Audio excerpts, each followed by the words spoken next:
Salut, c'est Deli, j'espère que tu vas bien. Aujourd'hui on se retrouve pour la 10e vidéo du One Day One Team. Et avant ça, j'en profite pour te dire de venir me suivre sur Instagram, puisqu'aujourd'hui j'ai mis un post sur mon compte que je te mets juste là. Il s'agit d'un concours pour vous les filles que je réalise avec Tarmac. On vous fait gagner la Fast 500 de chez Tarmac justement. C'est une paire qui a été conçue spécialement pour les femmes. Donc pour participer, tout se passe sur ce compte, vous aurez toutes les infos. Je ferai une vidéo avec la gagnante qui sera tirée au sort pour tester justement cette chaussure et la comparer avec le modèle homme, voir s'il y a plus, voir s'il y a une différence. Donc je vous laisse aller checker ça et sans plus attendre, on passe à la 10e vidéo du One Day One Team. Et aujourd'hui, on va parler d'un club qui fait partie de ces clubs que vous connaissez peut-être pas forcément et que vous seriez peut-être pas situé sur la carte. Il s'agit du LBB, le Landerneau Bretagne Basket.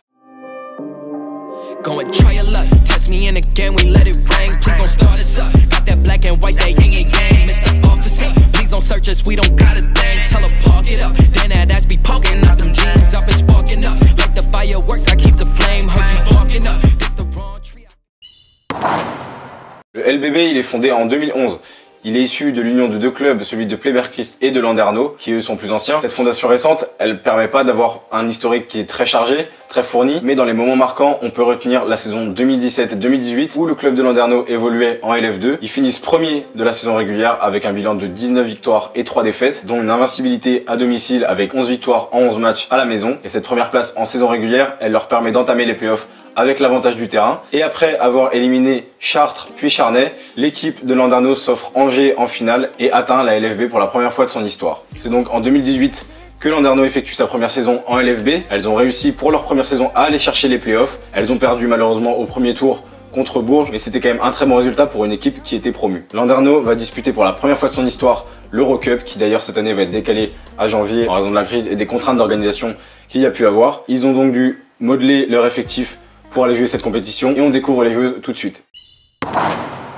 Au poste de meneuse, on retrouve Virginie Brémond, une habituée du championnat de France, 30 ans, qui a été 2 fois championne de France et 1 fois vainqueur de l'Eurocup, entre autres. Elle tâchera d'amener son expérience et sa polyvalence à la Maine et elle sera accompagnée d'Hortense Limousin, qui arrive en provenance de Saint-Amand, elle qui sort d'une bonne saison avec les Green Girls. Elle a fait partie des équipes de France jeunes auparavant et elle arrive à Landerneau où elle va pouvoir s'exprimer dans le jeu de passe et dans l'organisation du jeu. Au poste 2 maintenant, on retrouve la scoreuse Ezine Kalou. C'est une américano-nigérienne qui est internationale avec le Nigeria. Elle a d'ailleurs été 2 fois championne d'Afrique avec sa sélection. Elle était déjà là au club l'année passée où elle tournait à plus de 15 points de moyenne, dont 56% à 2 points. L'atout offensif de Landerneau, c'est elle. Et avec elle, on retrouve la capitaine du LBB, Marie Butard, 34 ans. Elle n'a pas eu beaucoup de temps de jeu l'année passée, mais elle sera là encore une fois pour assurer la rotation au sein de l'effectif. Au poste 3, on retrouve une joueuse qui est là depuis 2017 au club. C'est la française Elodie Nègre, qui est une bonne rebondeuse à droite à l'intérieur. Elle qui va pouvoir se frotter aux équipes d'Eurocup. Et elle va être accompagnée d'une recrue canadienne, l'internationale Bridget Carlton. Elle qui tournait à 21 points, 8 rebonds et 4 passes en NCAA où elle évoluait aux États-Unis. Elle est passée par la WNBA où elle a effectué quelques matchs. Donc elle arrive au club pour apporter de la spontanéité au jeu breton. Espérons qu'elle s'adapte bien au jeu et au championnat français. Et en tout cas, c'est prometteur. À l'intérieur et au poste 4, une autre joueuse de 22 ans également, Myriam Djekundade, qui apportera son énergie et sa présence au rebond, bien accompagnée par Gabriela Marginean, une intérieure roumaine de 33 ans, passée par la WNBA. C'est une joueuse d'expérience dominante à l'intérieur qui devrait amener du scoring et une présence au rebond également à la raquette landernéenne. Au poste de pivot, on a 2 recrues.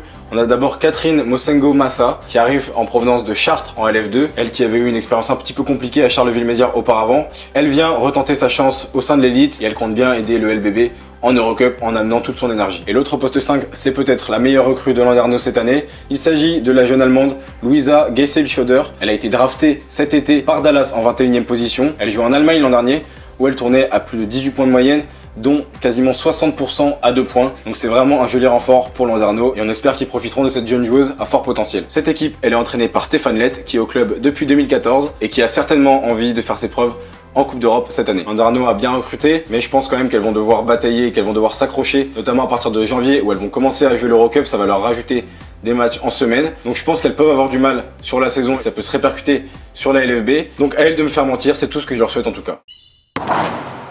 C'est la fin de cette 10e vidéo de la série One Day One Team. On a parlé du Landerneau Bretagne Basket.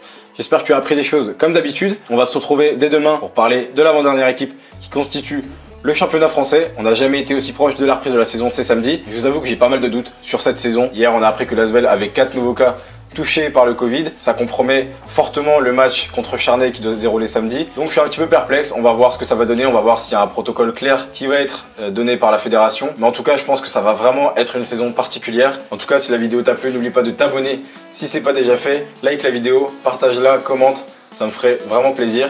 Et on se retrouve demain pour parler d'une nouvelle équipe. À demain, ciao.